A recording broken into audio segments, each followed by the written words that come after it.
Assalamualaikum warahmatullahi wabarakatuh.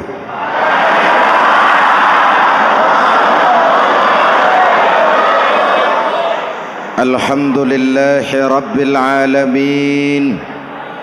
Wassalatu wassalamu ala ashrafil mursalin Sayyidina wa maulana Muhammadin wa ala alihi wa sahbihi ajmain, amma ba'du.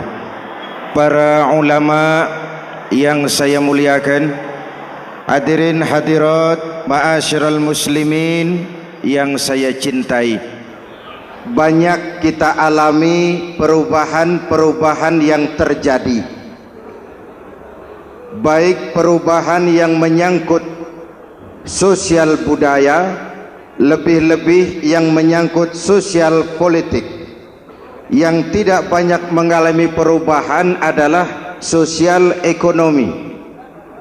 Bahkan angka kemiskinan kita naik menjadi 3/5 dari total penduduk kita hidup di bawah garis kemiskinan, dan 20% diantaranya miskin mutlak. Perubahan-perubahan yang terjadi menyadarkan kita kepada kebenaran Al-Quran ketika Allah menyatakan wa tilkal ayyamu nudawiluha bainan nas. Hari itu kami putar di antara manusia. Ada saat datang, ada waktu pergi. Ada hari lahir, ada saat kembali, ada waktu dilantik, ada saat menyerahkan jabatan.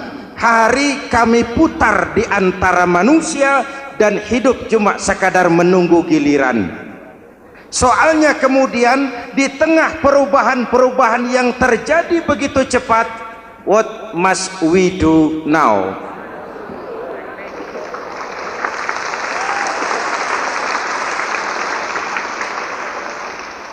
Saya juga nggak ngerti itu. Yang penting kan penampilan. Saudara-saudara kaum muslimin di seluruh tanah air, jadi pemimpin adalah pelayan bagi orang yang dipimpinnya. Oke lah, perbaikan ekonomi, pembukaan lapangan kerja baru kita serahkan kepada pemerintah, karena kita percaya mereka orang-orang terpilih belaka yang dipilih dengan kepercayaan akan mampu membawa rakyat keluar dari kesulitan. Amin. Tugas kita sekarang di zaman susah meluruskan akidah. Jangan sampai mbah dukun yang naik ke permukaan. Betul? Islam misinya yang pertama membebaskan manusia dari kemusyrikan. 13 tahun Rasul berjuang di Makkah, menanamkan akidah, meluruskan keyakinan, membentuk iman. 13 tahun membebaskan manusia dari belenggu kemusyrikan. 13 tahun menanamkan la ilaha illallah Muhammadur Rasul dengan seluruh konsekuensinya. Kalau saya yakin tidak ada Tuhan selain Allah, saya tidak akan minta tolong kecuali hanya kepada Allah. Saya tidak akan pernah takut kecuali hanya kepada Allah. Saya tidak akan menggantungkan hidup kecuali hanya kepada Allah.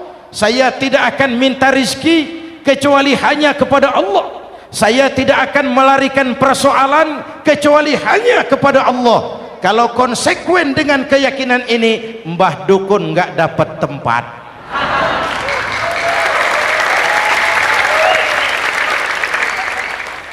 Akur? Ayo lihat secara sederhana. Saya sandaran di tiang, tiangnya ambruk, sayanya jatuh. Saya sandaran di tembok, temboknya runtuh, saya juga runtuh. Saya sandaran kepada orang kaya, dia jatuh miskin, saya bangkrut. Saya sandaran kepada jenderal, dia pensiun, saya selesai. Tapi kalau saya sandaran hanya kepada Allah, Allah tidak akan pernah miskin, Allah tidak akan pernah lumpuh, Allah tidak akan pernah terpuruk, dan Allah tidak akan pernah berkurang kekuasaannya.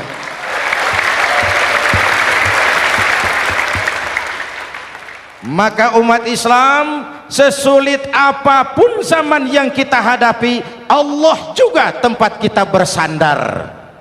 Jelas? Selama ini kita iman dalam ucapan tapi sekuler dalam perbuatan. Di masjid ada Allah, di kantor Allah tidak ada, maka korupsi merajalela.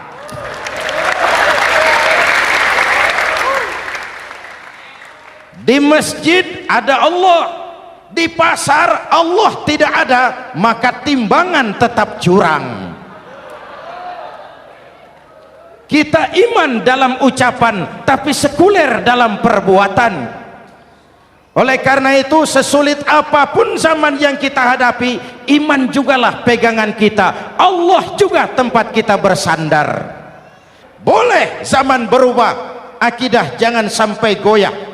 Karena iman kita hidup, untuk iman kita berjuang, dan dalam iman kita ingin kembali menghadap Allah Subhanahu. Selama ini manusia Indonesia kita lebih banyak diisi otaknya, hati sering kosong, agama dangkal, akidah rapuh, moral rendah.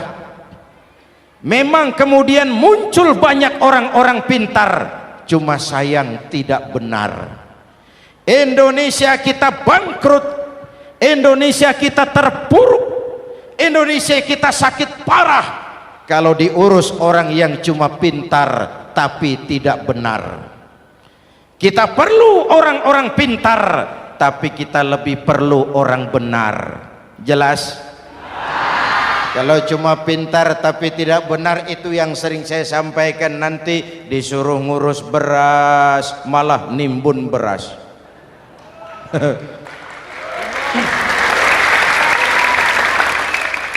Disuruh ngurus laut malah jadi bajak laut. Disuruh ngurus hutan rame-rame jadi orang hutan.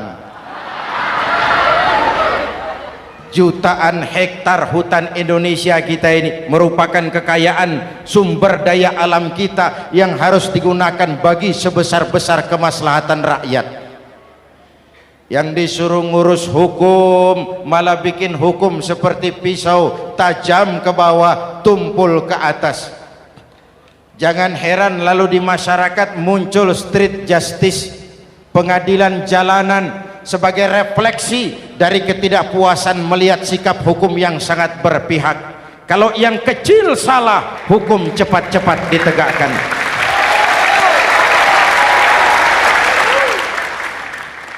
Lihat saja sekarang ini, kalau orang terkenal banyak uang punya masalah, antri yang bela.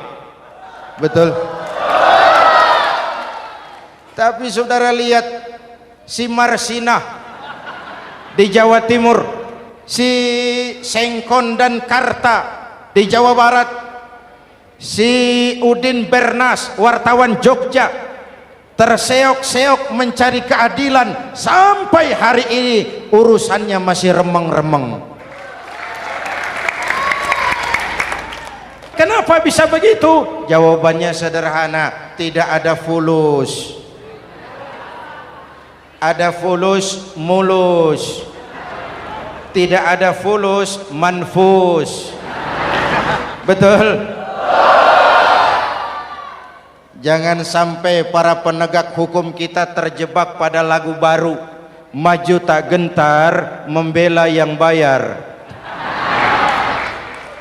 Biar bertentangan dengan nurani, biar bertentangan dengan public opini, biar bertentangan dengan rasa keadilan. Siapa yang bayar itulah majikan, mau benar atau salah belain terus.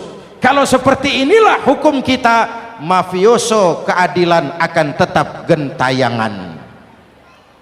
Hadirin yang saya hormati, 13 tahun beliau berjuang di Mekah meluruskan keyakinan, memantapkan akidah, meneguhkan iman. Dari situ segalanya dimulai dan ke situ segalanya akan menuju. Intan paling mahal, mutiara paling berharga, tidak lain adalah nilai-nilai keimanan. Kalau itu sudah tergadai, apalagi yang bisa kita banggakan dalam kehidupan ini? Kita merasa harta kita berharga, belum ada artinya ketimbang iman. Kedudukan kita punya nilai pun belum ada artinya ketimbang dengan nilai-nilai keimanan. Itu intan paling mahal, itu mutiara paling berharga. Harta baru ada manfaatnya kalau dilandasi dengan iman. Jabatan dan kedudukan baru terasa gunanya kalau dilandasi dengan keimanan. Kalau jabatan lepas dari iman, yang akan lahir Fir'aun baru. Jelas? Kalau harta terlepas dari iman, yang akan muncul adalah konglomerat korun. Kalau ilmu pengetahuan terlepas dari nilai dasar keimanan, maka yang akan muncul adalah ilmuwan pelacur yang menyalahkan yang benar, membenarkan yang salah untuk kepentingan pribadi. Dan kondisi seperti itu tidak akan membuat kita makin sehat. Oleh karena itu, pada kesempatan ini, pesan pertama saya, menghadapi zaman susah, tetap jaga akidah, tetap pelihara keyakinan. Kesulitan bukan untuk ditakuti, untuk diatasi. Hidup adalah kerja keras, bukan keajaiban. Perubahan tidak akan datang hanya dengan simsalabim abragadabra. Perubahan tidak akan muncul hanya dengan berandai-andai. Perubahan tidak akan turun dari langit seperti turunnya embun di waktu malam. Perubahan adalah kerja keras, sehingga Al-Quran membimbing kita, innallaha la yughayyiru ma biqaumin hatta yughayyiru ma bi anfusihim. Allah tidak akan mengubah keadaan suatu bangsa kalau mereka tidak mau mengubah apa yang ada di dalam diri mereka. Yang ada di dalam diri itu rule of thinking, state of mind, cara kita berpikir, cara kita memandang kehidupan, cara kita mengatasi persoalan. Hadirin yang saya hormati, inilah iman. Berangkat dari ini kita menyadari ini ujian buat kita rakyat. Dan kita rakyat Indonesia ini kalau sama susah sih sudah kenyang. Ya Pak? Ya Pak? Kita ini sebagai bangsa mengalami apa yang disebut oleh Bung Karno up and down, naik turun, timbul tenggelam, pasang surut. 350 tahun dijajah oleh Belanda, kita susah. Berangkat Belanda masuk Jepang, susah lagi. Pergi Jepang, datang nikah, susah lagi. Lalu kita merdeka, dirongrong oleh berbagai pemberontakan, susah lagi. Makan bulgur, antri minyak. Lalu PKI berontak, susah lagi. Muncul orde baru, lama-lama susah lagi. Orde baru selesai, naik reformasi, mulai repot nasi, susah lagi.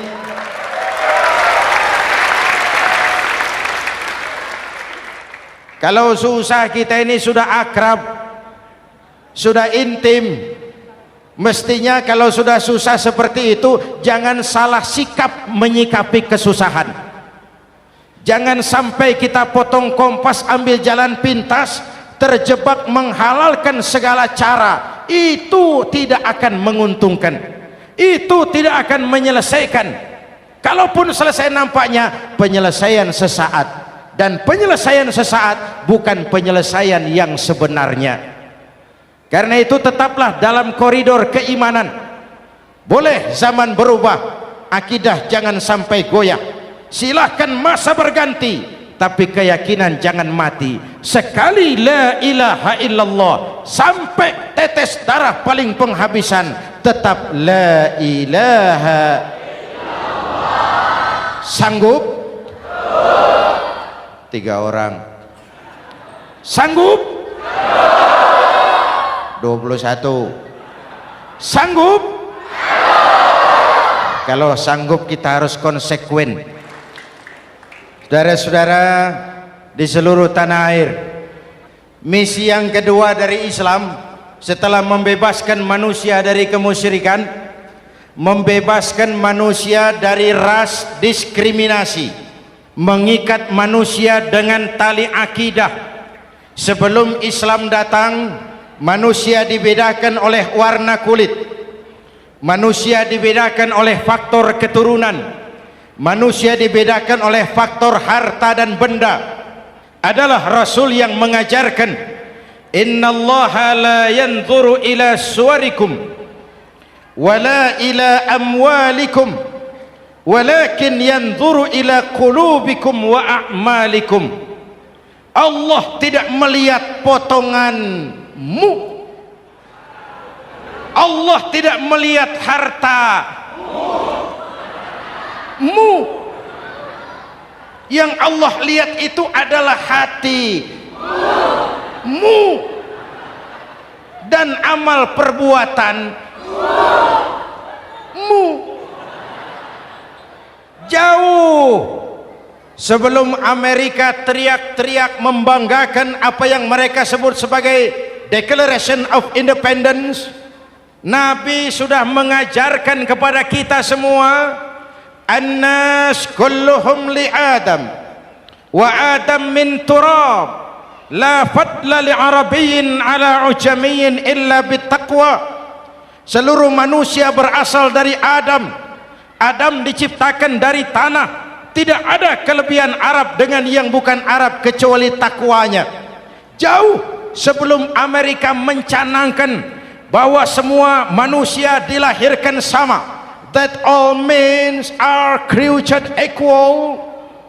Jauh sebelum itu Islam sudah membebaskan manusia dari ras diskriminasi.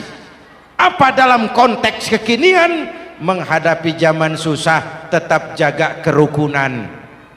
Ya Pak, ya Bu, oi Bu,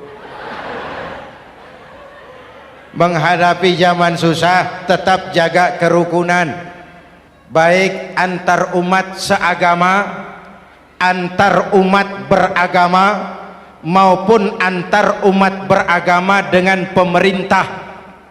Menjaga kerukunan, jangan saling sikat sikut di antara kita. Sebab kalau sudah rukun, saya ajak berhitung, 1 ditambah 1 sama dengan, itu matematika namanya, hasilnya pasti. Tapi angka sosial hasilnya aneh. Saya ubah jadi angka sosial. Ayo kita berhitung lagi. 1 orang takut ditambah 1 orang takut sama dengan 2 orang setengah berani. Kenapa setengah berani? Karena sudah berdua. Tadi kan takut sendiri. Kalau sama-sama takut berkumpul jadi setengah berani. Kalau ditambah 1 orang takut lagi, 1 orang takut ditambah 1 orang takut ditambah 1 orang takut sama dengan 3 orang berani. Kenapa jadi berani? Karena sudah bertiga.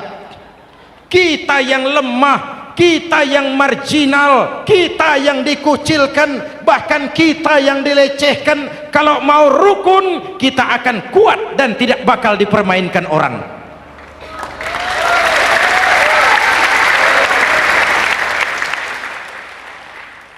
Tapi kalau rukunnya yang satu mau menikam yang lain, saya ajak berhitung lagi. Yuk berhitung yuk.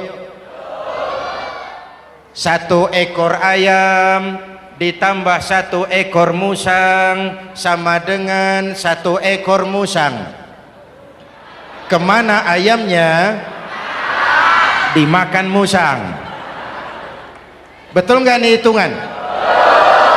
Ayo kita hitung lagi. 1 ekor ayam ditambah 1 ekor musang sama dengan 1 ekor musang. Kemana ayamnya? Dimakan musang. Jadi kalau kita suka kumpul dengan orang yang mau makan kita, selesailah kita.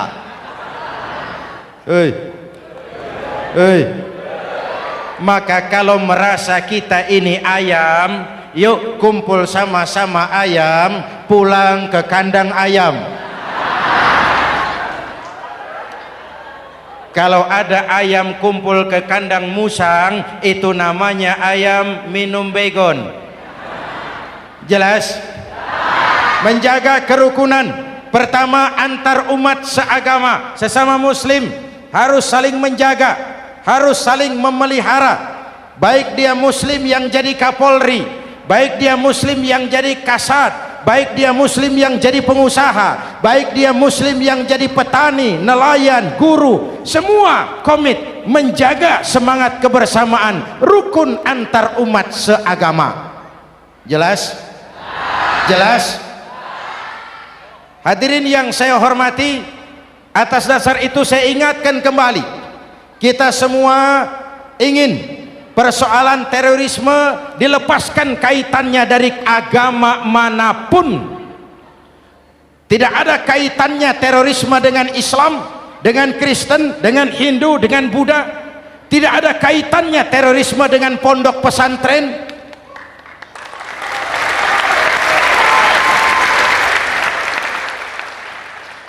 Jangan sampai pesantren jadi kambing hitam. Karena sejak zaman penjajahan, pesantren sudah terbukti memberikan kontribusi bagi perjuangan memerdekakan rakyat Indonesia.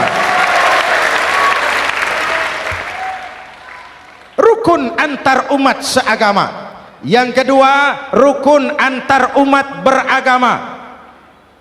Islam ini rahmatan lil, jangankan manusia walaupun berbeda agama, binatang saja dihormati.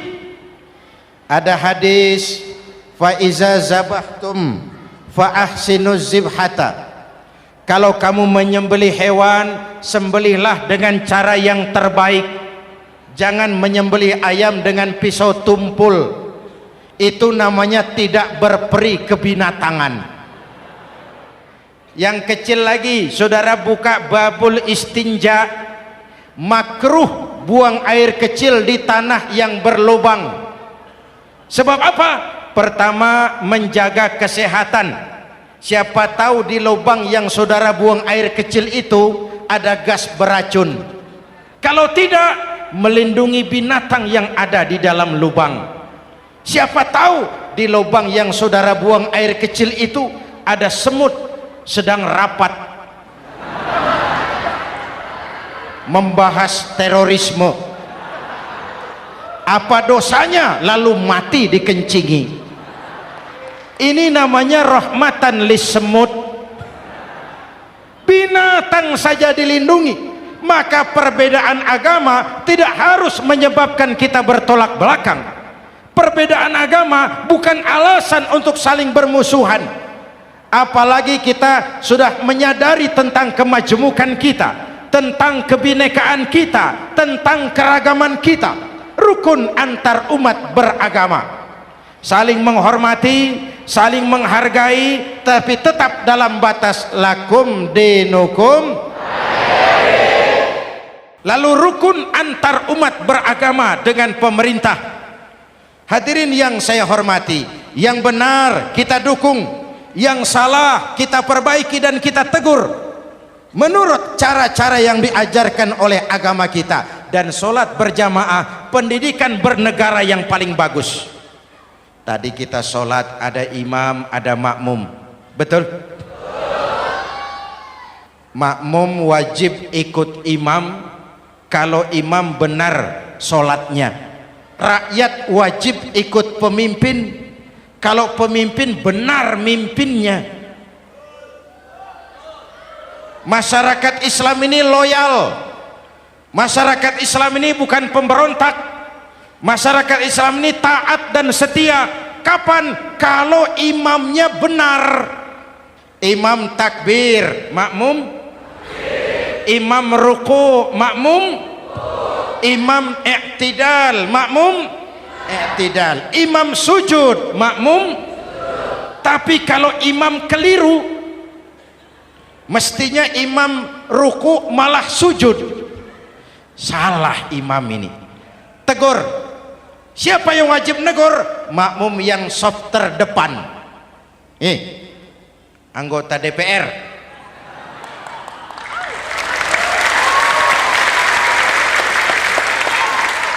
Ini wakil-wakil makmum ini, saf di depan ini. Kalau imam keliru, mereka paling tahu.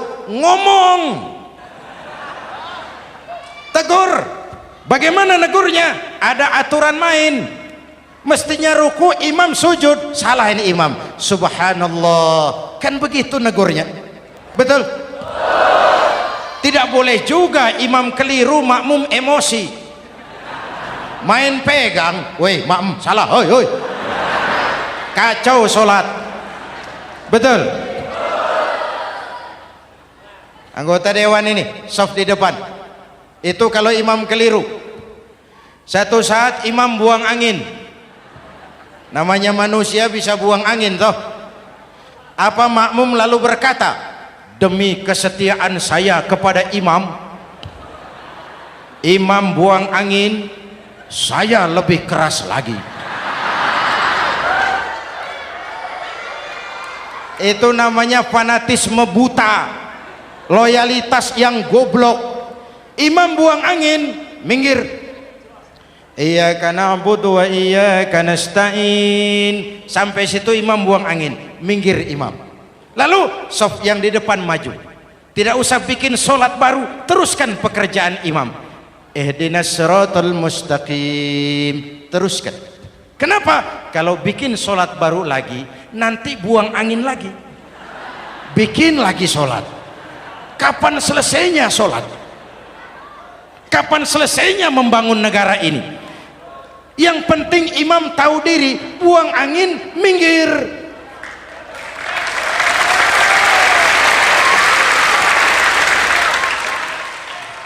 Ini kacaunya sholat berjamaah kita sekarang, kacaunya negeri kita sekarang. Banyak imam sudah buang angin, gengsi, diam aja, merasa nggak punya salah. Dikasih tahu sama makmum, imam tadi buang angin ya, malah jawab sedikit. Apa kalau sedikit lalu tidak batal sholat itu? Mekanisme kehidupan sosial yang diatur lewat tuntunan sholat berjamaah, sehingga Nabi berpesan, kun imaman muta'an au ma'muman muti'an fala takun thalisan jazu'a. Kalau jadi pemimpin, jadilah pemimpin yang ditaati. Kalau jadi makmum, jadilah makmum yang mentaati. Jangan jadi golongan ketiga pemecah belah. Di depan tidak jalan, di belakang takut, ditaruh yang di tengah, di depan didorong, yang belakang ditendang. Ini namanya biang kerok. Saudara-saudara, dari uraian singkat ini saya ambil beberapa catatan pokok. Pertama, kalau ada intan paling mahal, kalau ada mutiara paling berharga dalam hidup kita, itu tidak lain adalah karena keyakinan. Hidup jadi indah, hidup jadi berharga, hidup jadi berarti kalau didasari atas sebuah keyakinan. Dan keyakinan itu tidak lain adalah nilai iman kita, akidah kita kepada Allah Subhanahu wa ta'ala.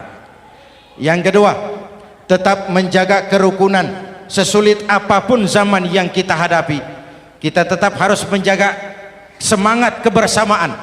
Kita harus tetap menjadi lem perekat yang menjaga keutuhan, baik sebagai bangsa maupun sebagai umat.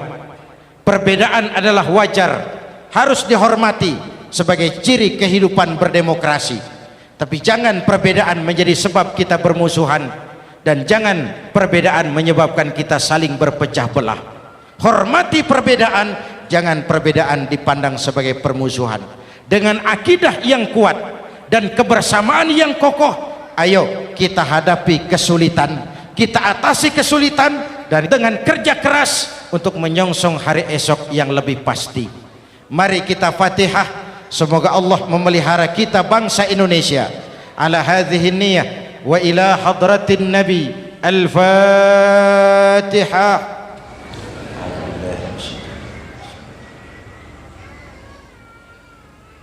Iyyaka na'budu wa iyyaka nasta'in. Ihdinas siratal mustaqim. Siratal ladzina an'amta 'alaihim. Bismillahirrahmanirrahim. Amin. Alhamdulillah Rabbil Alamin. Allahumma salli wa sallim mubarak ala Sayyidina Muhammadin wa ala alihi wa sahbihi ajma'in. Allahumma Rabbana taqabbal minna salatana wa siyamana wa qiyamana wa takhashu'ana wa ta'abbudana wa tammim taksirana ya arhamar rahimin. Allahumma aslih man fi salahihi salahul muslimin. Allahumma ahlik man fi halakihi salahul muslimin. Allahumma Rabbana la tu'akhizna in nasina aw akhtana. Rabbana wa la tahmil alaina isran kama hamaltahu ala alladhina min qablina. Rabbana wa la tuhammilna ma la taqata lana bih wa'fu anna waghfir lana warhamna anta maulana fansurna 'alal qaumil kafirin. Allahumma ij'alna minas su'ada'il makbulin wa la taj'alna minal ashqiya'il mardudin. Afdalu ma qultuhu ana wan nabiyyuna min qabli. La ilaha illallah.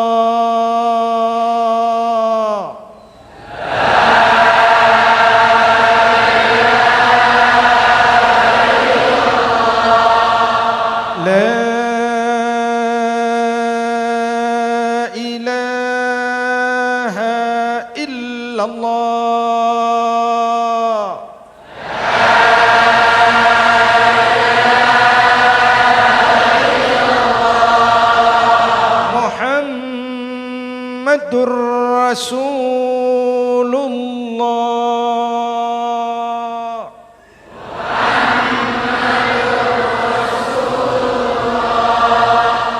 sallallahu alaihi wa alihi wasallam. Kalimatu haqqin 'alaiha nahya wa 'alaiha namut wa 'alaiha wa biha nub'atsu insyaallah minal aminin minal aminin minal aminin rahmatika ya arhamar rahimin. Sallallahu ala Sayyidina Muhammad wa ala alihi wa sahbihi ajma'in. Ana rabbika rabbil izzati amma yasifun.